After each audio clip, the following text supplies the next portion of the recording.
Yeah. Whereas before, when it wasn't happening, I was putting a lot of the onus on them and not really looking at, okay, well, what am I not doing?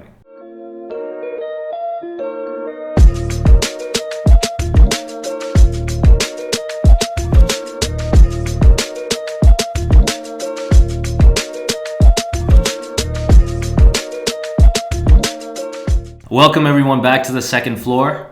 My name's Omid. I am your co-host. Today we're here to learn how to strive, how to survive, and how to keep the good vibes in your life and business.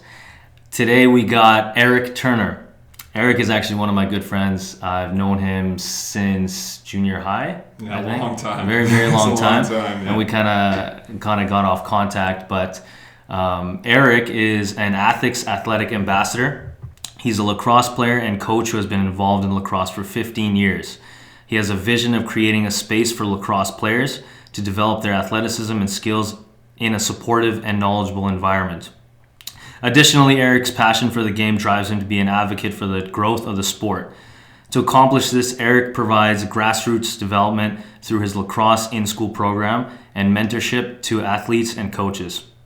Erik is a graduate of Cornell University, where he played NCAA Division I lacrosse, winning 3 Ivy League titles and making 3 NCAA tournament appearances, including 1 Final Fours appearance.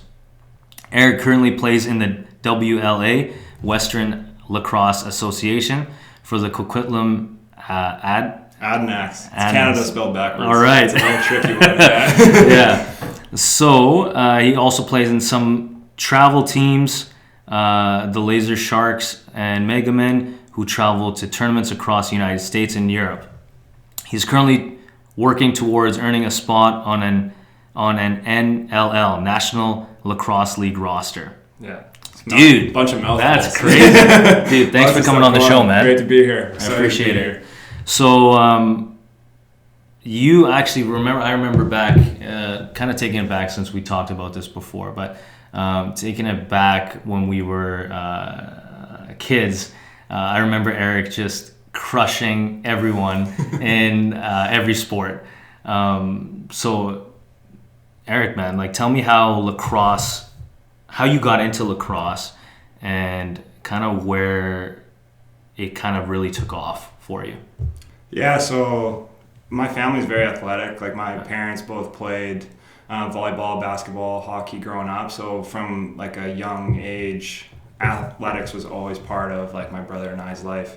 I moved to St. Albert when I was going into grade 3, and initially my track was I was going to be an NHL goalie. That was my plan. My dad, my uncle, and my grandpa have all been hockey goalies. So obviously, when I started playing hockey, they got me all the equipment. That was the position that I wanted to be, just to kind of have that as the Turner boys, we're all goalies kind of thing. Yeah.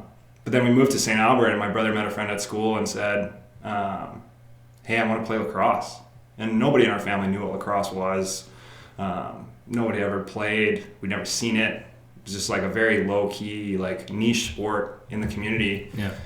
And one of the big taglines was, lacrosse is the perfect summer sport for hockey players. So initially for me, that was the seller. I was like, okay, I'm going to be a hockey player. If this is going to help me be a hockey player, let's do it. And I just love sports as well. So I played that first year. I think I was 10, maybe 11. And I was not very good. I had no idea what I was doing. My parents bought me a stick of Canadian Tire. Yeah. I didn't have the proper equipment. I still have the stick. No way. And, comparing it to the one that I use now, my parents look at it and they're like, we're so sorry. Yeah. It's so terrible. But I had so much fun. I had so much fun.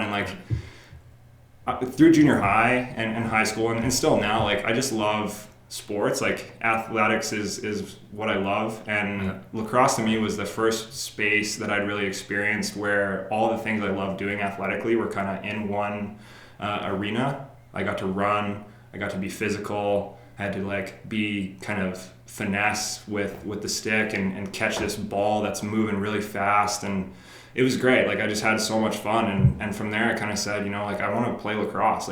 I wasn't specializing really at that point because I was still playing a bunch of other sports. So how old were you at this point? I was 10 or 11 was when I first started playing. Yeah. And then I think the second year I played lacrosse was when I decided I don't really want to do hockey anymore. I had kind of flipped. Like, it didn't take very long. I had kind of flipped. And I think part of it was I had a lot of success in lacrosse early. Oh, okay. The team that I played on, we won the city championship. I think we might have even won provincials, like the first 2 years that I played. And like, because I was an athletic kid, like I was pretty big for a 10 and 11-year-old. I could run fast. The coaches were like pretty about me. Like, they gave me lots of opportunities, and like I said, my skills were terrible. I have videos of me playing, and I'm just like, wow. I had no idea what I was doing, but because I was a big kid, I was athletic. I could defend people well. I could run the ball. I got a lot of opportunities, and the coaches were very supportive of me. So I think that feeling of success really made me feel good about it, as well as like the enjoyment of just playing the sport. It's very fast, like I said, very physical, and I just really enjoyed it. So once I got to junior high, that's where the specialization started to come in a little bit more. I kind of committed my summers and springs to lacrosse, and then in the off season I'd play basketball, volleyball, all the school sports that I possibly could. But everything I was doing was with a lens of how is this going to help lacrosse? Like, lacrosse is the focus, so basketball and lacrosse are so similar in terms of offensive and defensive strategies. That one was a no-brainer. Volleyball, just the explosiveness, kind of the reading of a play beforehand. Like, that's kind of how I looked at it. Like, volleyball for me, there's a lot of anticipation of like, where is this person going to put the ball? How do I get to that spot ahead of time? That one was huge. Badminton, I even played in junior high just because like hand-eye coordination, and I got rocked in badminton. I remember playing, I think it was at Simpson in St. Albert in the tournament, and I just got smoked by these kids, and I was so frustrated. But like, I just like to compete. Like, that's what I like to do. So it was fun. Like, junior high was a blast doing all that and getting a little bit better at lacrosse, and I got some opportunities to play on like Team Alberta and go to nationals, and I was traveling all of a sudden to tournaments and just really kind of getting into the sport a little bit more. And then in grade 9, I saw my first collegiate lacrosse game is on TV, which was like unheard of, to be a lacrosse guy and see lacrosse on TV. It was never televised. So I saw this national championship game for the Division 1 between Cornell and Syracuse, and it was like one of the best NCAA finals ever. It went to overtime. Unfortunately, Cornell lost.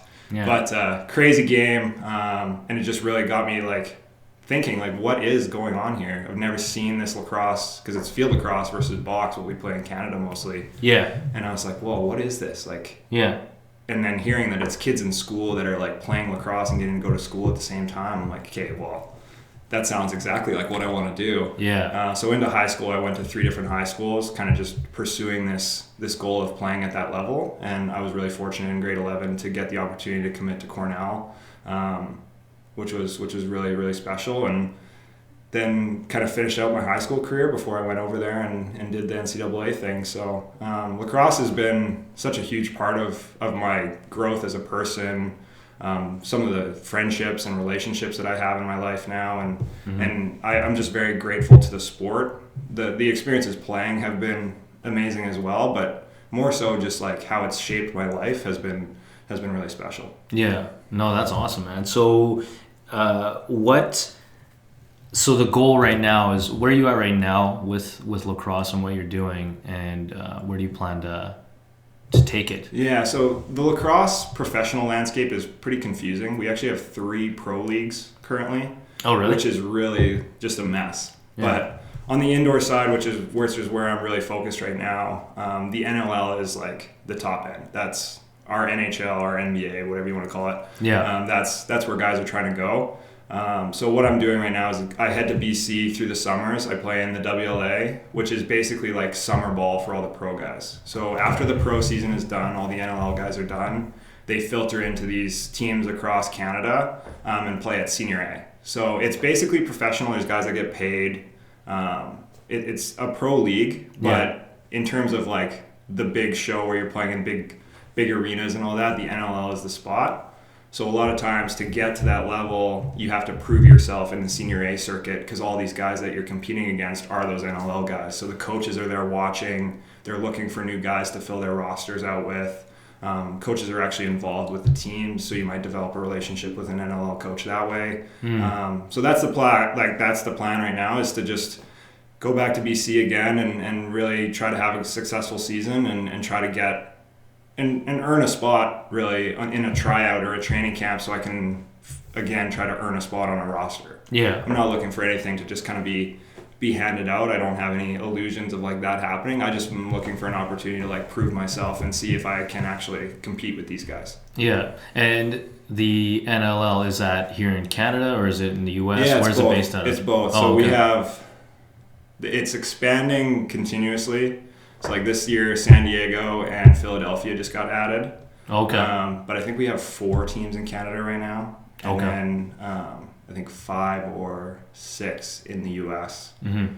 And then next year they're adding 2 more, 1 in Halifax and 1 in New York. Mm-hmm. So it's an expanding league. It's a growing league. Yeah. It's still pretty small, but yeah, it's based in the U.S. and Canada, and it's kind of the spot to be. They're mostly tied in with like NHL or NBA franchises. So like the Calgary team is owned by the Flames. There's a Colorado team that's owned by like the team who owns the Avalanche. I think it's the Broncos. Like they just are like sports marketing media just guru teams, and they're all over the place, which is exciting. It's cool to like think that you get to play in all these different areas and in front of different fan bases and travel all over the U.S. and Canada and just play, which is really exciting. Yeah. So I mean, obviously that's the goal. That's the goal. That's the goal. Yeah.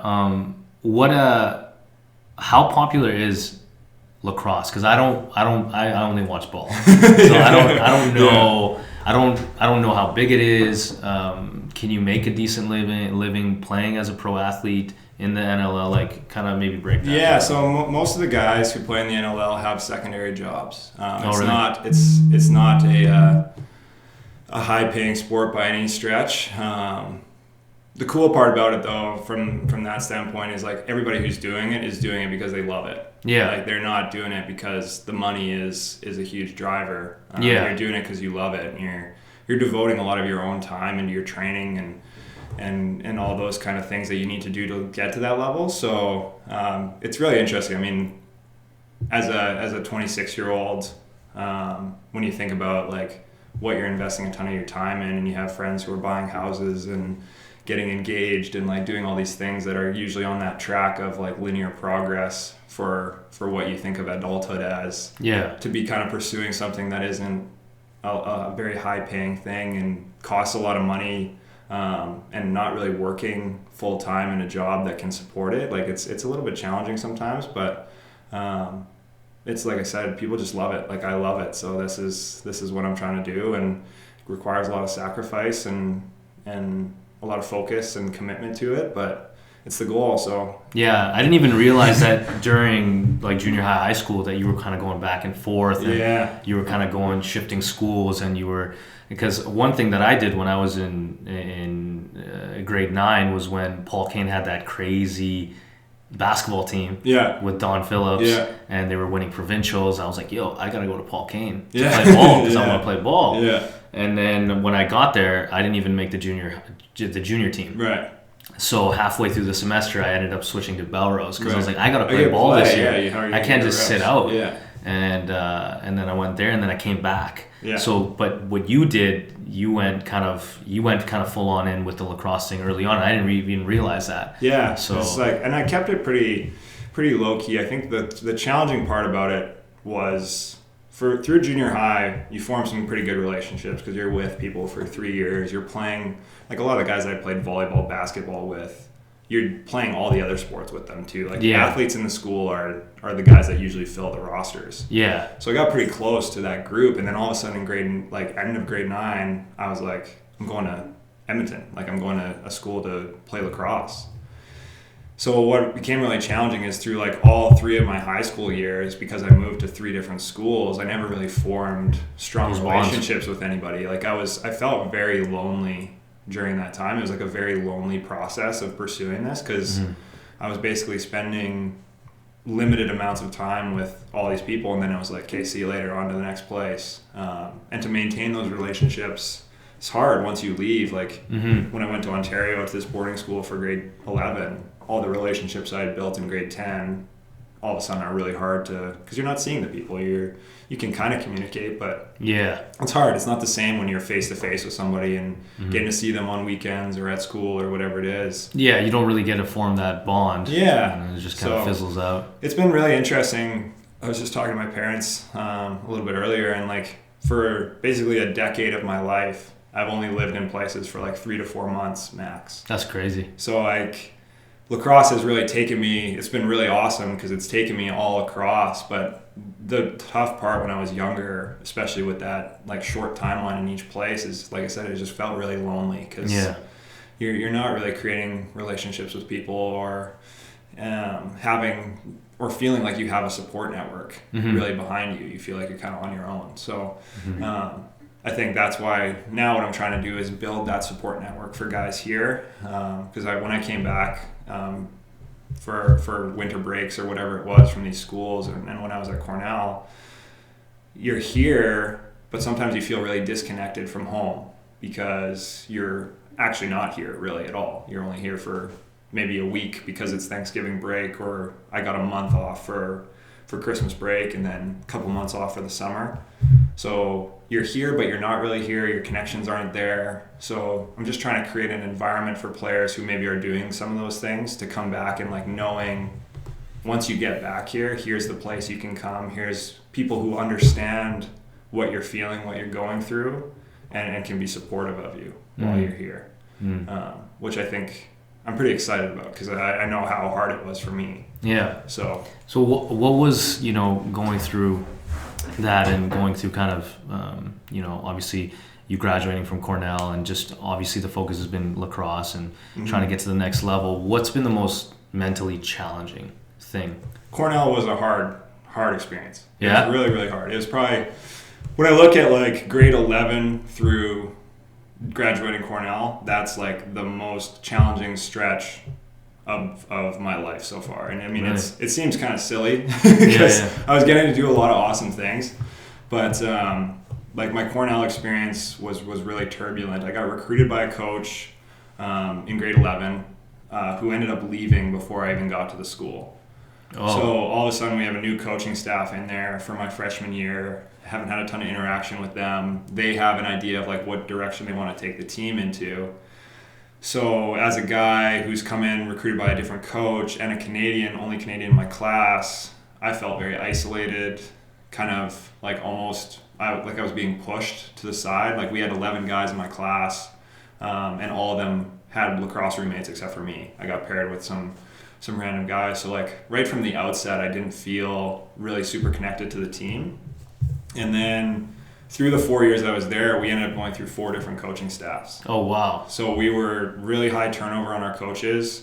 It was really challenging to gain any traction in terms of trying to earn some playing time, which is like what you go there to do. Like as an athlete, you want to be on the field. Like you said, for Paul Kane, like if you can't play, you're going to find somewhere where you want to play. Yeah. If you want to play, that's all you want to do. So it was really hard to gain any traction to get on the field, which was hard for me to take because up until that point, I had been very privileged to like get a lot of playing time. Like I was used to being one of the better players on my teams, and then all of a sudden to go and like basically be at the bottom of a depth chart and just stand on the sidelines during the season and have to watch our team either have success or not have success was really challenging. So that was hard for me to work through. That was really, really hard for me to process at first. And there was a point, I think it was my second year, where I was like really close to quitting. Like I was going to quit lacrosse. Like I was going to be done. I was really, really down. Didn't have a lot of confidence as a player. And I think the tough part is like when you define yourself so heavily by one thing, like for me it was lacrosse. When I was not feeling like I was being successful in that one thing, or I didn't feel like that was a part of my identity really, I was just having a really hard time because I didn't have anything to fall back on, and I was just feeling really lost. So I was lucky that my parents were very supportive. Like they wanted me to be allowed to feel what I was feeling, but they also kind of just put the hammer down and said, like, you're not quitting. Like, you don't want to quit. Like, don't be silly. That's not going to help. That's going to make it worse. So I stuck it out, and the real turning point for me is when we went to the Final Four. We ended up losing to Duke, which was a huge bummer because we had a great season. Our team was incredible. We had a senior class that was, like, amazing at leadership. They all they all did an amazing job of really driving our team to that level. So it was really hard to see that group not get to the national championship and not have a chance to compete for that. But I remember after the game, all these guys are coming around because this is their last game ever. Like all of a sudden, they're done. Yeah. And they're hugging everybody, and I remember a couple of guys coming and giving me hugs and just saying like, you're what Cornell lacrosse is all about, because I was just a guy on the sideline who would work hard on pep practice and just be there and support those guys, because I just wanted to see us have success, and obviously I wanted to be on the field, but I never took it like where if you're taking my playing time, I'm gonna be angry at bitter you. at you. Yeah, I'm not gonna be bitter. Yeah.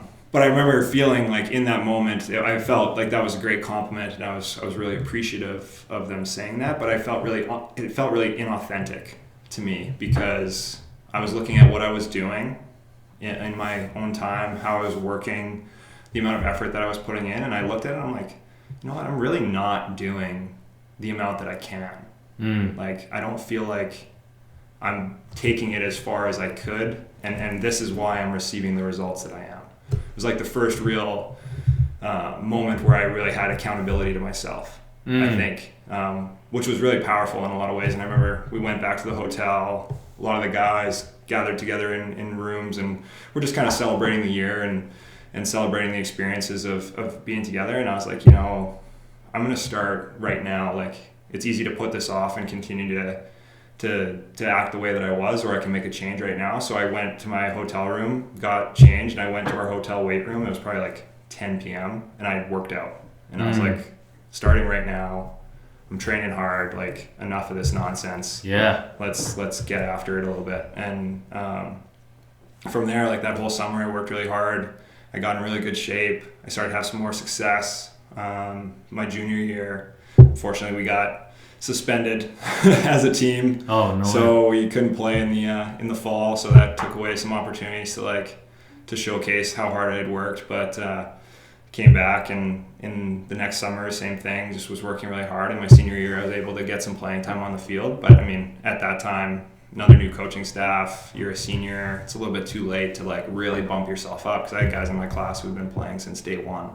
Yeah. So they've established themselves as kind of the go-to guys, and you're not going to take that spot away from them, because they've earned it. They've earned the fact, the trust to be on the field in key moments. They've proven that they can make plays, and even though I can do it in practice consistently, they've done it in the game situation enough where the coach needs to rely on them, and as a team we need to rely on them to do that. So it was disappointing, because I had a lot of conversations with the coaches where they're like, hey, we need to get you on the field, and that never really panned out. But what I had kind of transitioned to at that point was the understanding that if I do everything as fully as I feel that I can, if that is the result, it still doesn't work out how I want it to, I'll still feel good about it. The reverse, where I wasn't doing nearly enough and not getting the result, felt terrible. Yeah. It felt terrible. So that was that was probably the biggest learning that came out of Cornell for me, was just like the accountability of whatever situation gets thrown on you, like it's on you to respond appropriately. Yeah. To make yourself feel good about it moving forward. Because when I looked at like my Cornell experience and some of the experiences into high school, that's what I didn't do. I didn't do a good job of responding to adversity. I was a huge, I would rely on like lying to people. Like people would ask me, oh, how's Cornell going? I'd be like, oh, it's great. It was not great. And I didn't like involve people in my process, and I was putting on this facade that I was doing really well, and it wasn't true. So the accountability and like the authenticity, when I reflect back on that whole experience, that's what I really learned from it.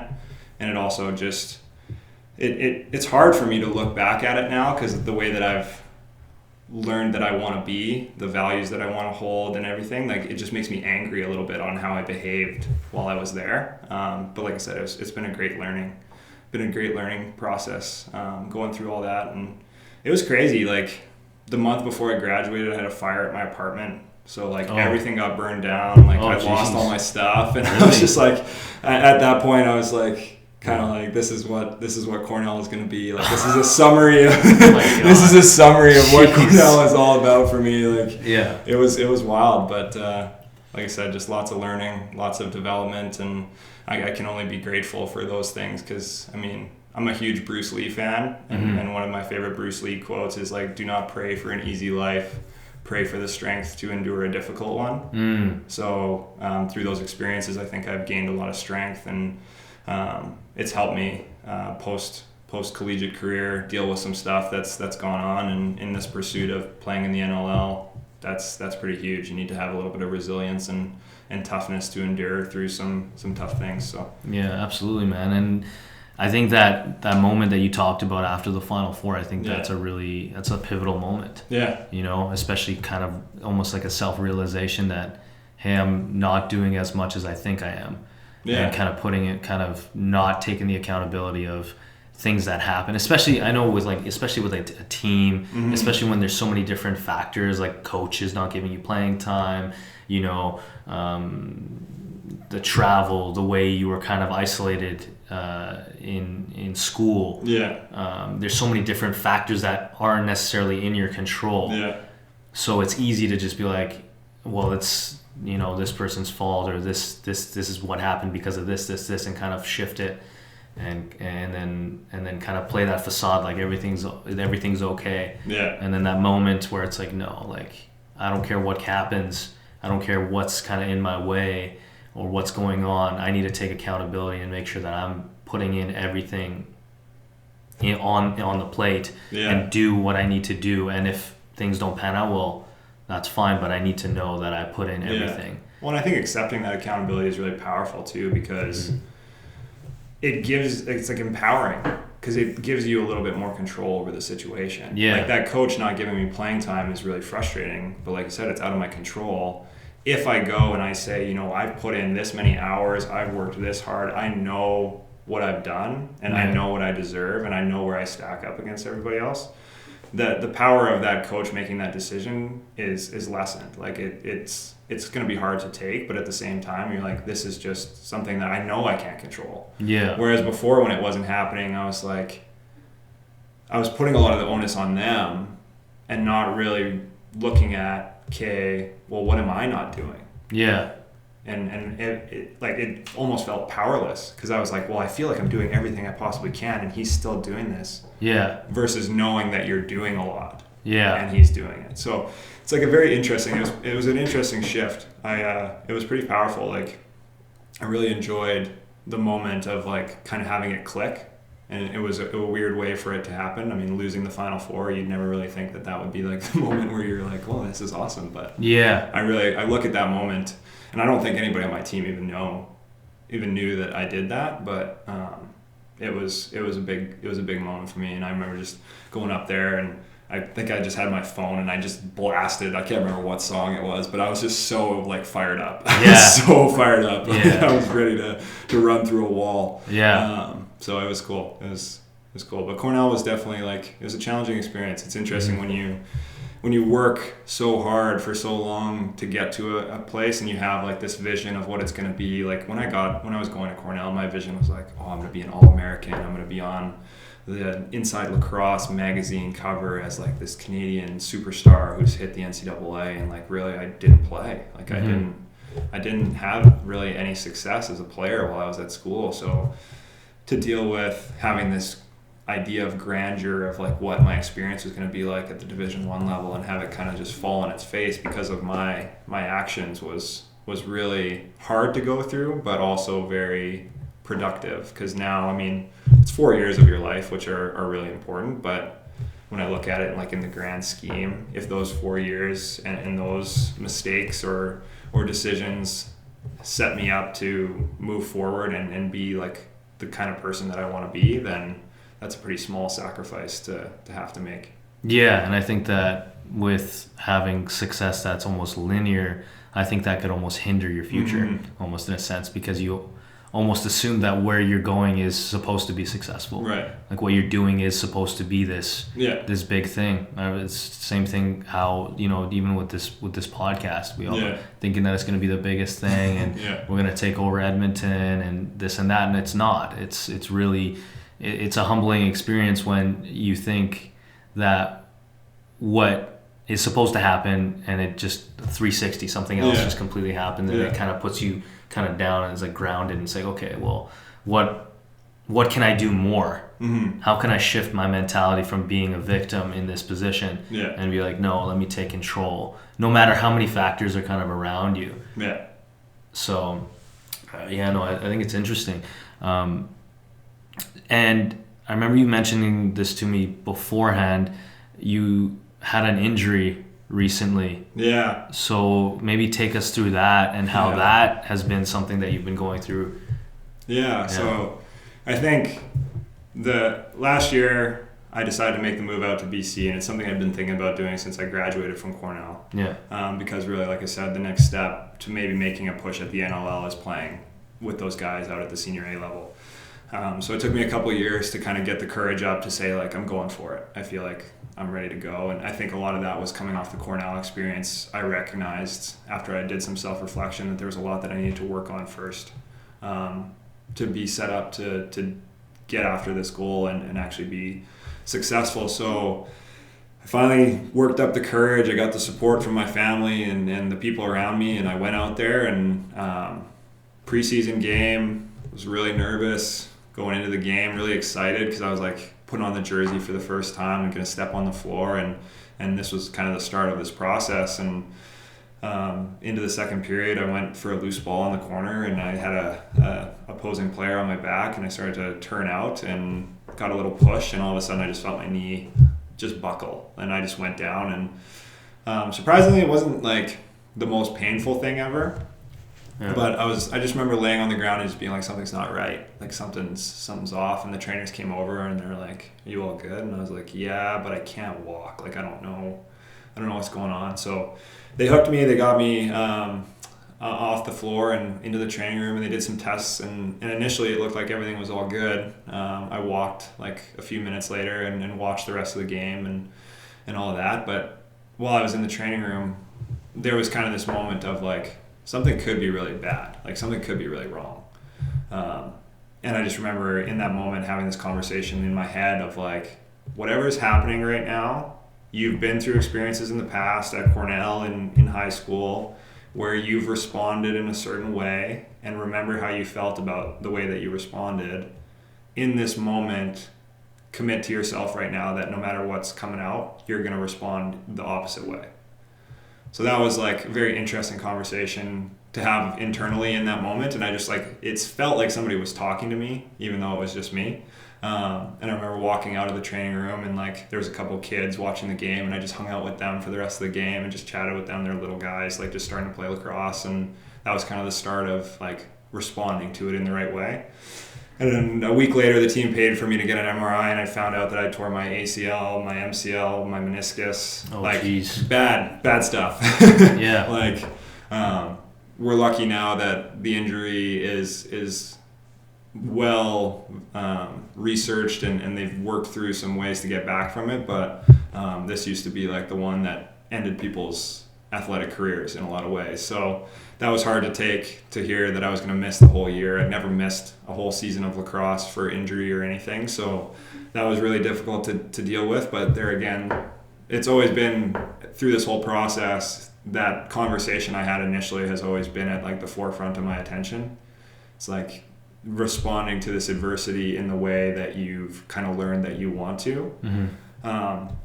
So right off the hop, I started working. I was like, the only thing I can control is my daily actions, basically. Like the only thing that I can focus on is what do I need to do on a daily basis to get my knee better. So I started doing exercises. I was going to all the events with the team still. And it was hard. I mean, it was hard to just sit back and have to watch all these guys play where I wanted to be and be in the stands and see the coaches that I wanted to play in front watching our games and just not be out there. But just like I said, keeping that focus on just got to get better. Like if you want to get to that level, pouting about it and not doing the things that you need to do to get better aren't going to help you. So just continue to work hard, and I'm into month 7 of my recovery now. I've been really lucky to have a really smooth recovery in terms of like not really having any complications. And a lot of it comes from having the support from people in the community who reached out to me right away and said, these are the things that you need to do. You need to get in the gym. You need to start training before your surgery, get your leg as strong as possible. After surgery happens, this is what you can expect. So I felt really prepared going into it of like, here's the checklist. If you do these things, you'll be okay. So through the whole summer, I worked hard on getting my leg really strong for surgery. And initially I thought my surgery wasn't going to be until October 26th, which was going to take me out for this whole season as well, which was, again, when I found out that date, that was another kind of hurdle to jump over of like, how do you deal with that? And how do you maximize this next 2-year period and kind of go through it and be ready to come back and pursue this NLL thing still. But then I got really lucky and found a surgery date at the end of August, and went into surgery, and was very fortunate to have a really good surgeon do my operation.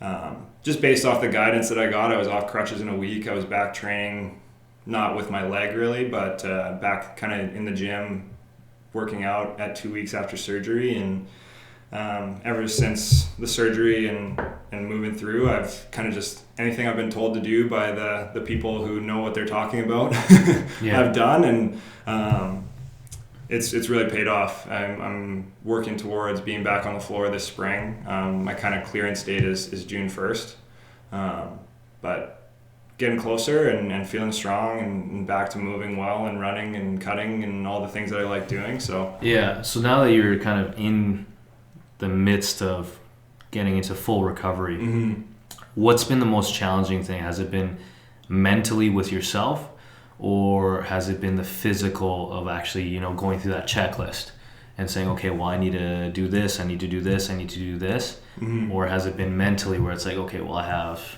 this whole season that I gotta mentally is definitely the toughest part of this injury, because like I'll never forget the feeling of my knee buckling.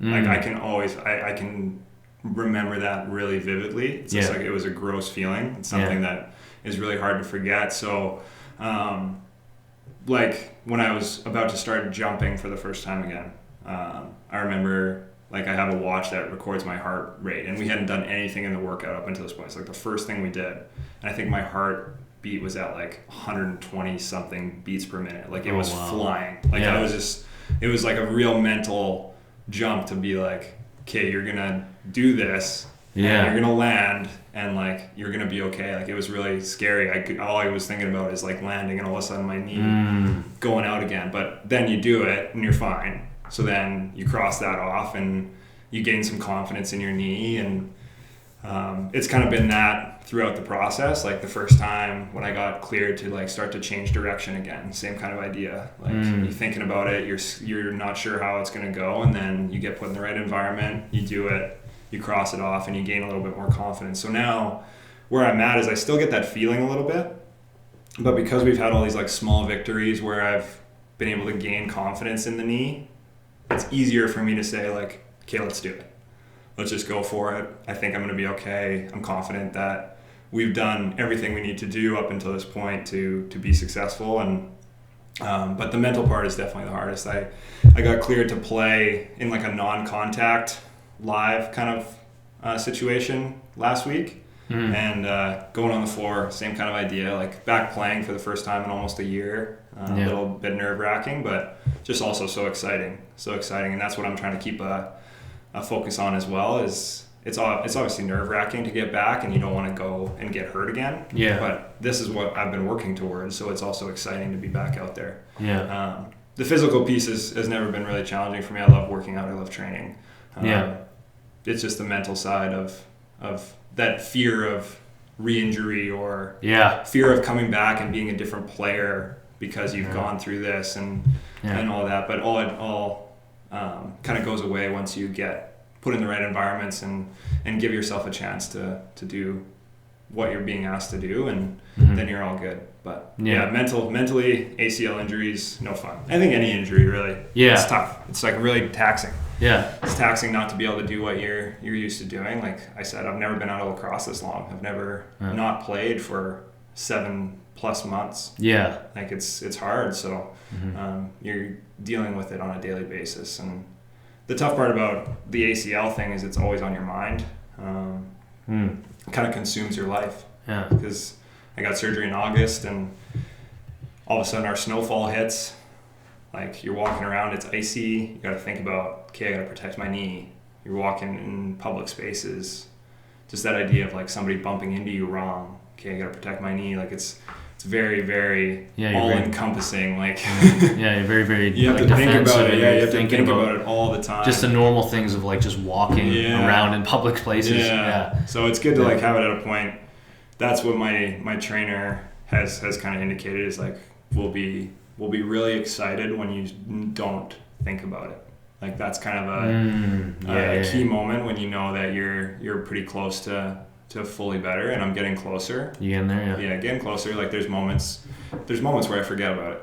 I feel just like normal, and I think part of it too is a conversation you have with yourself. I follow a couple of accounts and follow some people who are really adamant about like not referring to it as your surgery side or your bad knee or those kind of things, like because that just creates a narrative where you're defensive and protective of it. It's like you had surgery, your knee is fixed, like it's all good, that kind of idea. And I remember coming out of surgery that like it's just a quick one, like you go in, you're out of the hospital that day, and I was doing really well after my surgery, and my mom's like why are you okay? Like why are you like you're not supposed to be okay. Yeah, like why are you in such a good mood? And I'm like, I have another ACL again. Like, I'm good. Like, I'm fixed now. Like, this is awesome. This is the part that is like kind of the hardest to get through, is that initial part where you're waiting for surgery. So as soon as I got that, I was like, oh, we're golden. Like, we're good to go now. So that's, it's just the mental side is tough.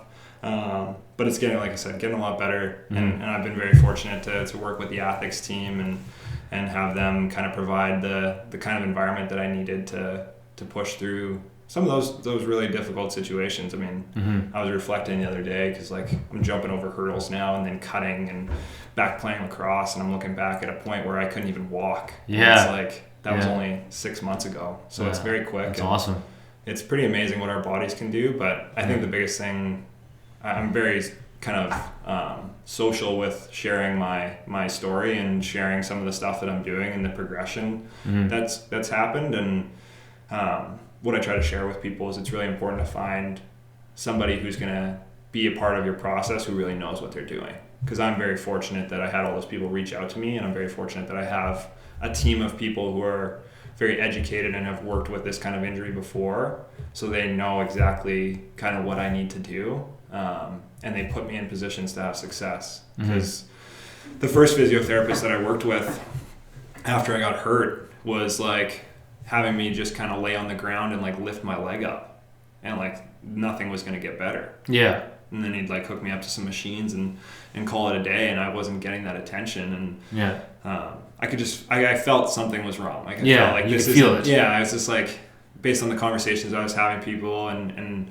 how I was feeling, like it felt like my strength was going down. It felt like it was getting worse. I was like, something's off here. So I walked away from that situation and reached out to some people who I knew had some more experience, and that flipped the whole thing. So that's what I try to share with people now is your experience is your experience, but based on what I've gone through, like finding those people who know what they're doing and can give you that experience, you're going to have a way smoother recovery.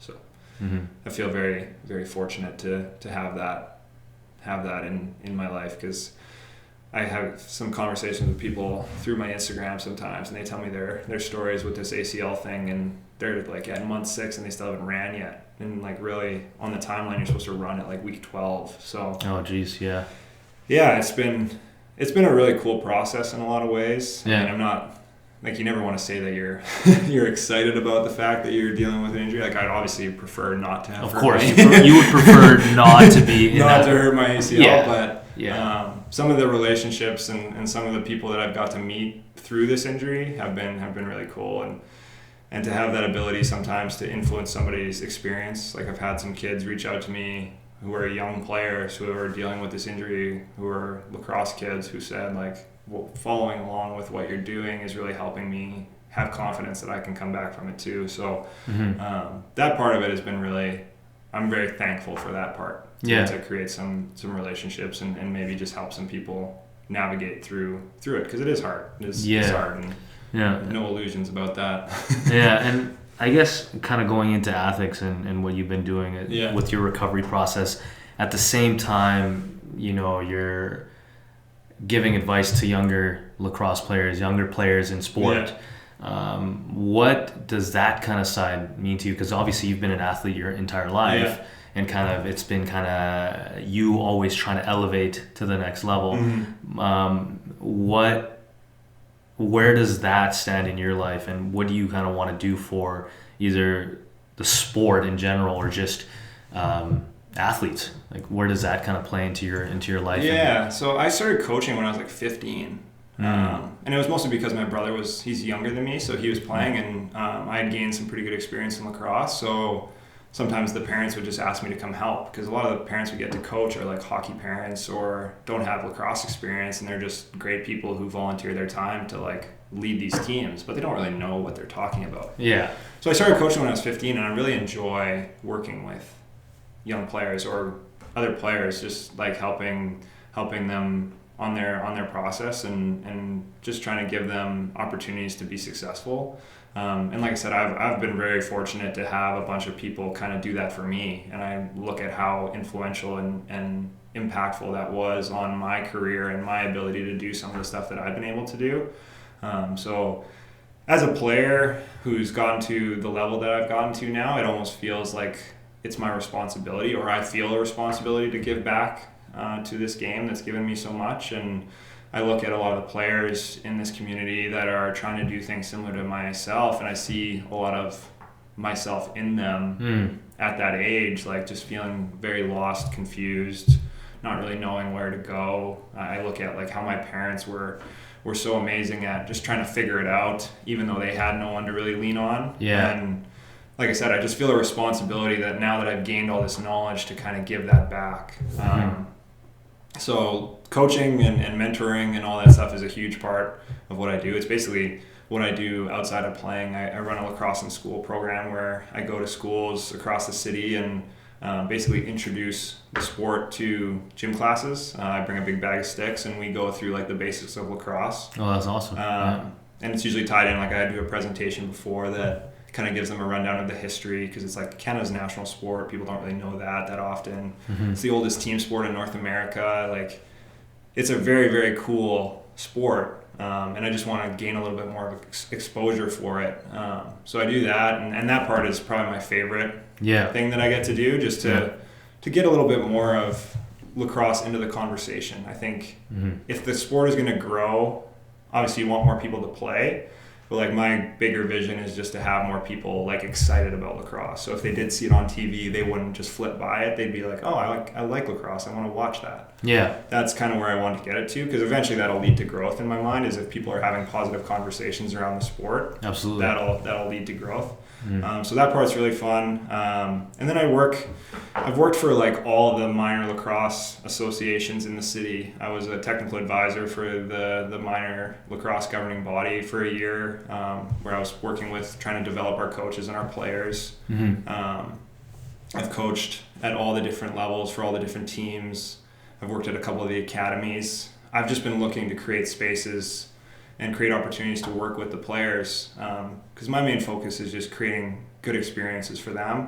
And what I look at it is like lacrosse is my vehicle right now. I've gained enough experience in lacrosse to use it as kind of a tool, but really what I'm trying to work with these players on is developing that like resiliency, some of those core values that are really going to serve them well when they run into challenging situations that life is going to throw at us no matter what. I think what I've learned through my experiences and friends' experiences and family experiences is you're going to get hit with some adversity at some point, and it's just a matter of how you deal with it, and are you set up to deal with it in the right way. So if I can provide that to players through sport and set them up to to be really successful through dealing with these adversities that might get thrown at them, whether big or small. That's the ultimate goal.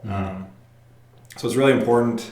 And I'm working with the ATHX team on trying to find new ways to like work with our athletes and give them a great experience, because I think when you look at the minor lacrosse or minor sport model in general, there's some things that are not being done as well as we probably could be.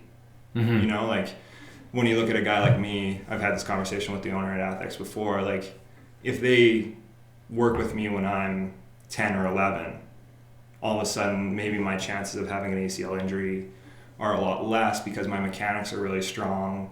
I know how to control my body, like all those things. Like you're never going to prevent injuries totally, but if we can develop athletes in a way that gives them the best chance to play at a really high level for as long as they want, that's ultimately what you kind of ask for.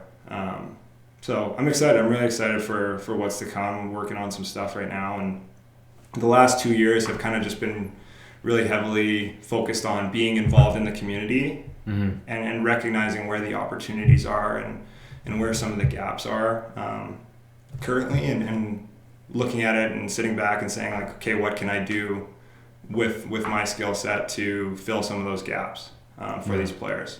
And I think one of the biggest ones is just dealing with that recruiting process, because not a lot of people are talking about it. Not a lot of people have gone through it. So working with the players and their families on how to navigate, if you want to play collegiate lacrosse, this is what it looks like, is a big focus right now. And I'm not very money driven. I probably should be based on some of the stuff that I try to do. I'm not very money driven though. And if somebody calls me and says, hey, we need your help, I'm very quick to jump on those opportunities, because like I said, I just see a lot of the situations that I went through, my parents went through, and all that, and it would have been great to have somebody to reach out to and just say, hey, we need help, we don't know where to go, can you kind of guide our process? So I'm a big believer that like my purpose is to like serve. Like that's kind of what I've honed in on a little bit, is just service makes me feel really good. So the fact that I get to do that on a pretty regular basis is pretty special. No, that's awesome. Erik, I just want to take a moment to commend you and to thank you for coming on the second floor and sharing your story. I actually didn't know a lot of the things, even though I've known you.